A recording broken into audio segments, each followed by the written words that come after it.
All right, my question is to Peter Kenneth. Are you going to step down for Mike Sonko? I'm stepping up the campaigns, Jeff. You are not stepping down. I'm stepping up the campaigns. The president pleaded with you to step down. I'm stepping up the campaigns, Jeff. All right, you heard it from the man himself. Good evening. I'm Jeff Koinange, and this is Jeff Koinange Live on Citizen Television. My guest tonight, that's right, independent candidate for governor of Nairobi County, Peter Kenneth. In the primaries, he was Jubilee, and he claims he was rigged out. He's going all out. Does he have a chance? The polls say he stands zero chance. We'll talk to him. He's got some numbers that might surprise you. He's my guest all of tonight. We're asking you the question, would you vote for Peter Kenneth as governor of Nairobi County? Simple yes or no. SMS number 22422. You can tweet us at Peter Kenneth, at Koinange Jeff, at Citizen TV Kenya. The hashtag, as always, is JKLive. And JKLive begins right now, tonight.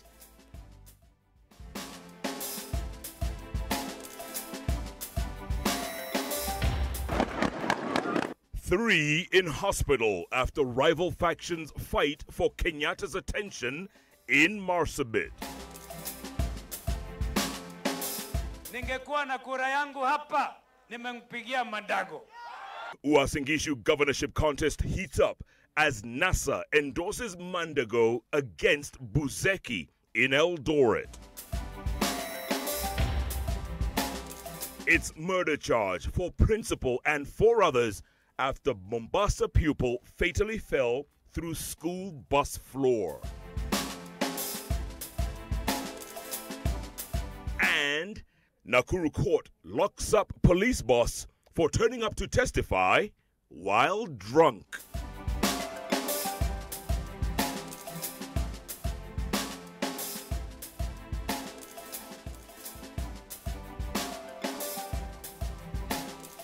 All right, welcome to the program. Our sign language interpreter is Douglas Okaya. Now, 3 people have been critically injured after President Uhuru Kenyatta's campaign rallies in Marsabit County turned chaotic. 20 others have suffered minor injuries after supporters of 2 rival parties that back Kenyatta's re-election engaged in stone throwing, forcing police to lobby tear gas to scatter them.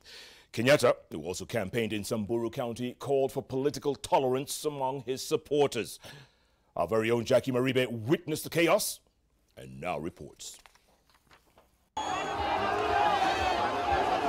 President Kenyatta and his deputy William Ruto were in Samburu and Marsabit counties, hoping to cement the political shift of a region that overwhelmingly voted for the opposition in 2013. But seeking the presidential vote here meant first contending with the delicate question of local politics. Asalala. Bas, nafikiri tumekubaliana. A tough gubernatorial contest between Frontier Alliance parties Ukur Yatani, the incumbent, who decamped from ODM, and Mohamud Mohammed of Jubilee, who both back Kenyatta's re-election. The rivalries that began even before Kenyatta's arrival turning ugly, forcing the police to shoot in the air. Left behind were scores of injured supporters, with at least 2 people reportedly admitted in hospital. Kenyatta pleading for tolerance. Kila mtu atafute kura yake kwa amani. Nyinyi vijana kweli mtataka kupigana? Mnataka kupigana? Mukipigana ni viongozi wanaumia au nyinyi vijana mnaumia? Watu watafute kura kwa amani. Sisi tunasema mmoja wao atakuwa governor, huyo mwingine sisi tutaweka kwa serikali yangu. Sawa sawa? Sasa jameni, tabu iko wapi? Tabu iko wapi? Si wote tutawachukua? Kuna shida? Nauliza kwa heshima, tushindane, na tunasema kama Jubilee, mashindano sio uadui. Sisi wote tushindane lakini tuheshimiane, tufanye kura ambayo itakuwa ni ya amani. Kenyatta and Ruto urging local differences not to divide the vote at the top. Vikundi vyote viwili, tafadhali na kwa heshima kubwa tufanye campaign kwa amani. Ikiwa kampeni ya vurugu, viongozi hawaumii, wale ambao wanaumia ni nyinyi vijana, au namna gani jameni? Kuna mtu Marsabit ambaye anaweza kunaswa na mtego ya panya? Muko rada, muko rada. Muko chonjo, hamuko chonjo. Muko masaa, hamuko masaa. Nyinyi mtanaswa na mtego ya panya? The rival candidates united in their support for Kenyatta's re-election. Sisi hapa Marsabit tumeamua kitambo, tumemaliza kazi na tumesema kazi ni Jubilee na tumesema Uhuru aendelee na kazi. Kwa hivyo tunakukaribisha. Hii kelele unasikia wamebeba na malori wakaleta watu watao wameamua kitambo. Si ni kweli? Ile project alisema atamaliza, mimi nitasaidia wewe kumaliza nikishukua serikali. Kwa niaba ya chama cha Frontier Alliance Party tunakupatia ahadi, tutakunga mkono. Tutakunga mkono leo na kesho. Na yale ambayo tunataka tuwakuhakikishie ya kwamba Frontier Alliance Party itakuwa ndani ya serikali yako. Later, the leaders took their campaign to Samburu, hoping for a huge chunk of the county's 82,000 votes. Kenyatta also commissioned the Isiolo-Moyale road that connects Kenya to Ethiopia under Lapset. Sasa wewe ndugu na dada yangu ya Marsabit, kama serikali imekulipia mtoto akiwa mgonjwa unampeleka hospitali na hulipi, kama tumekulipia mtoto asome kutoka standard 1 mpaka form 4, siwe kazi yako sasa ni kuzaa na kulea? Sasa wewe unaweza kusema serikali haijakufanyia kazi? Si barabara ndio hii inatengenezwa? Imekamilika ama bado? Marsabit hii, watu wa Marsabit walikuwa wanasafiri kwenda Nairobi kutafuta ICU na radiology na dialysis. Leo serikali ya Jubilee inayoongozwa na Uhuru Kenyatta iko equipment hapa ya milioni 800. Hakuna haja tena ya kusafiri kwenda Nairobi. Ni kweli ama si kweli? The Jubilee Brigade heads to Busia, West Pokot and Laikipia counties tomorrow. And that all politics is indeed local is a fact that the Jubilee hierarchy has to contend with, even as it seeks to quell the storm that is simmering between the feuding siblings within its party and its affiliates, a fact that they now ask those supporters to ensure that it doesn't divide the vote for the presidency come August 8th.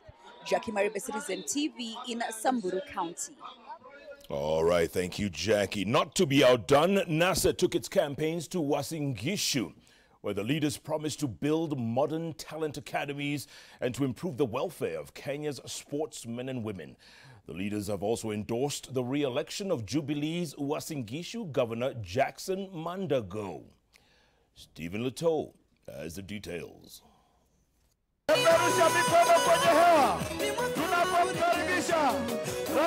The NASA charm offensive in Deputy President William Ruto's home turf saw the principals address thousands of their supporters at the Eldoret 64 Stadium. That the area is home to Kenya's world-conquering athletes, so the leaders pledged to modernize sport facilities. Wale ambao wanakuwa Olympic champions, wanakuwa world champions, Commonwealth champions, marathoners, wote wanatoka hapa. Tutajenga katika kila county hili kile naitwa academies, pale ambapo vijana watatambuliwa kama bado wako kidogo, wanapelekwa pale, wanapata mafunzo ili waweze kukimbia sawa sawa. The NASA team blaming the Jubilee administration for failing to honor its pledge to construct modern stadia across the country. In a surprise move, however, the leaders pitched for the re-election of Governor Jackson Mandago, the Jubilee candidate who is facing stiff competition from independent candidate Bundotich Kiprop Buzeki. We cannot campaign for any other candidate, ningekuwa na kura yangu hapa, nimempigia Mandago. Mukitoka hapa, peleka salamu za Weta kwa Mandago. Kwa hivyo mtasalimia rafiki yangu Mandago. A matter that saw hundreds of Mandago supporters pour into the streets to celebrate the endorsement. Nasa Buzeki! Earlier, the Odinga-led team promised to adhere to election laws on election day and asked IEBC to do the same. The Constitution says that presidential elections are held in the constituencies. And the High Court recently made a ruling which was very clear that the results of presidential elections announced at the constituency tallying center by the returning officer is final. Hakuna nafasi nyingine ya kuondoa serikali ya Jubilee isipokuwa hii ya NASA. Mkipoteza nafasi hii, hamtaondoa serikali ya Jubilee. Siku za Jubilee in the RIP zimeyeyuka, uwepo umeyeyuka kabisa, and the whole thing has gone NASA. 11 days to the general election, and the National Super Alliance has staged a daring invasion in the Jubilee Party strongholds of Nandi, Uasin Gishu and Elgeyo Marakwet. The NASA team exuding confident that they will emerge triumphant in the August 8 polls. Stephen Leto, Citizen TV, at the 64th Stadium in Eldoret. Thank you, Stephen. Now, still on the campaign news, and the Electoral Commission has dealt a blow to the National Super Alliance plan to deploy 5 of its agents to all polling stations. IEBC Chairman Wafula Chebukati says NASA, like any other party, will only be allowed 1 agent per station. The chairman also echoed the government warning that unaccredited agents will be forcefully removed from polling stations, as Francis Gashuri reports.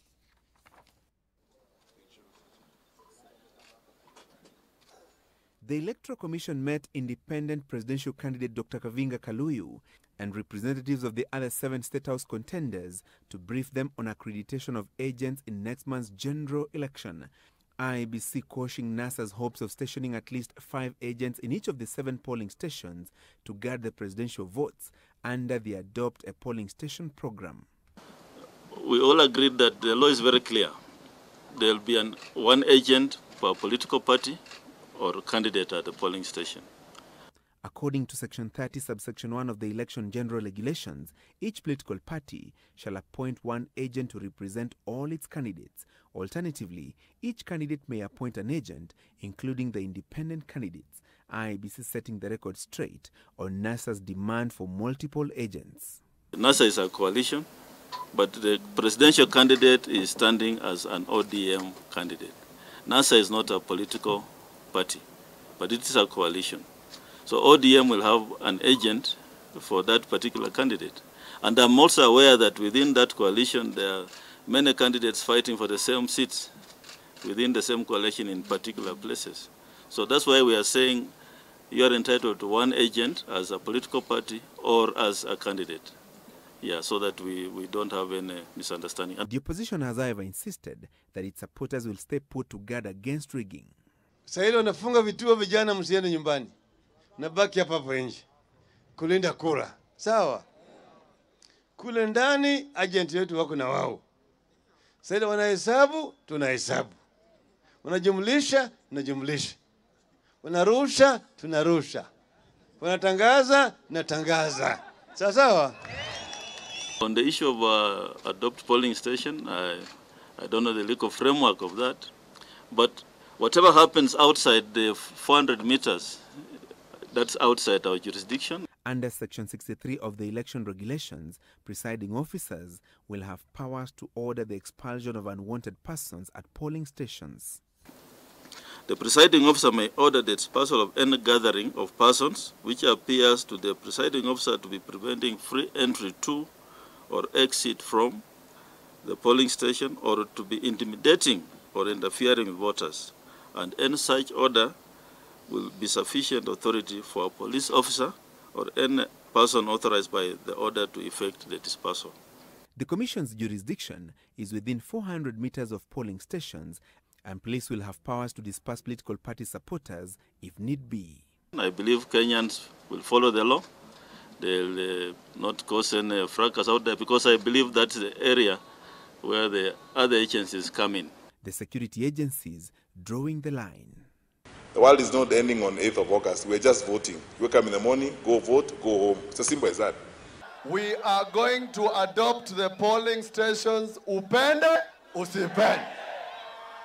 The clarification by IEBC on the personnel who will be accredited to work from the polling stations to a great extent resolves the standoff that has been ensuing between the government and the opposition coalition, and more so on the management of the presidential race that pundits say will be a neck-and-neck affair between President Uhuru Kenyatta and NASA presidential contender Raila Odinga.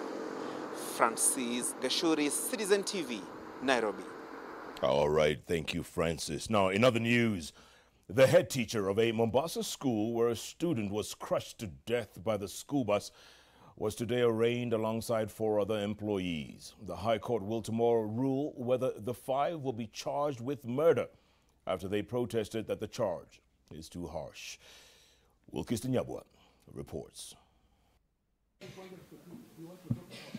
The 5 suspects, the head teacher of St. Augustine Preparatory School, Sarah Kesi, the driver, Valdim Badi, and the attendant, Charo Kazungu, the bazaar, Venant Mosaro, and the school mechanic Abednego Mwendwa appeared in court in Mombasa on Wednesday to answer to charges of murder. This 5 days after a 6-year-old pupil at the school slipped through a hole in the floor of the moving school bus and was crushed to death. The 5 suspects, who are believed to have known about the hole and failed to disclose it, did not take plea, arguing that the murder charge was too harsh.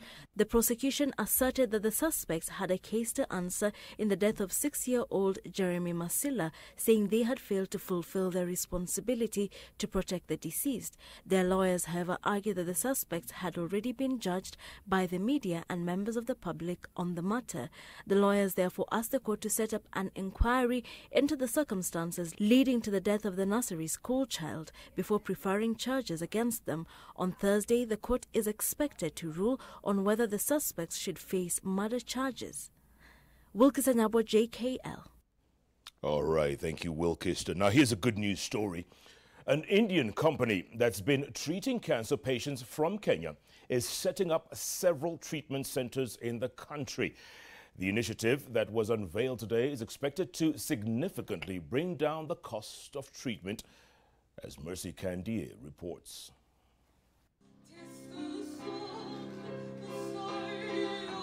Seraphine Moipe sings her heart out.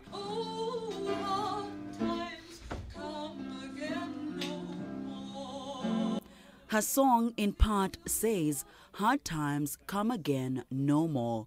In a way, a reflection of today's event. She's a cancer survivor, 7 years and counting. She had to travel to India for treatment at a cancer center operated by Healthcare Global Enterprises. That treatment will soon be available in Kenya. If a person needs to get a PET CT done in Kenya, the options he's got is to go out of the country. We plan to provide that service here at almost half the cost. The partnership between the Indian-based Healthcare Global Enterprises Limited, Cancer Care Kenya and MP Shah Hospital. HCG CCK Cancer Center is said to be the first private comprehensive cancer center in Kenya, cutting down the cost of transport and upkeep abroad. About 200 Kenyan cancer patients visit the HCG Center monthly, part of the about 10,000 Kenyans traveling abroad for various treatment, including cancer. That in a few months' time, in 1 year's time, people will not need to travel to India or other parts of the world to get cancer care treatment. Consolata Hospital in Mathari, Nyeri County, hosting the first phase of the project. The Mount Kenya region registers the highest number of cancer patients. Na hii itakuwa ya maana sana sababu watu wanasafiri sana, kunao wanasafiri Nairobi, kunao wanasafiri India, na tunataka tufanye kazi pamoja ndio tupunguze, na labda kwa muda usio mrefu tuone tumeleta India hapa kwetu Kenya. Phase 2 of the project will offer advanced cancer treatment, a welcome project in a country where 40,000 new cancer cases are reported annually. Over 20,000 people die of the disease every year. Mercy Kandiatanui, JKL. What a story. Thank you, Mercy. Now, listen to this next story. A police officer who was to testify in the trial of alleged police imposter Joshua Waiganjo was swiftly arrested after the court discovered that he was too drunk to give evidence. Sylvia Chebet reports on the Nakuru court drama. In his drunken stupor, he confidently took to the witness box. Chief Inspector Boitwa Fuller is a crucial witness in an abuse of office case against alleged police imposter Joshua Waiganjo, former Rift Valley Provincial Police Chief John Mtombijiwe, and former Anti-Stock Theft Unit Commandant Remy Ngugi. The former police bosses are facing charges in relation to Waiganjo's illegal recruitment and operations within the police force in 2012. They are accused of allowing the alleged imposter unwarranted access and use of police vehicles, including an aircraft, besides allocating him an armed personnel driver contrary to the law. And so instead of hearing the all-important testimony by former Kingero OCS, the witness would treat the court to a torrent of excuses as to why he got so drunk.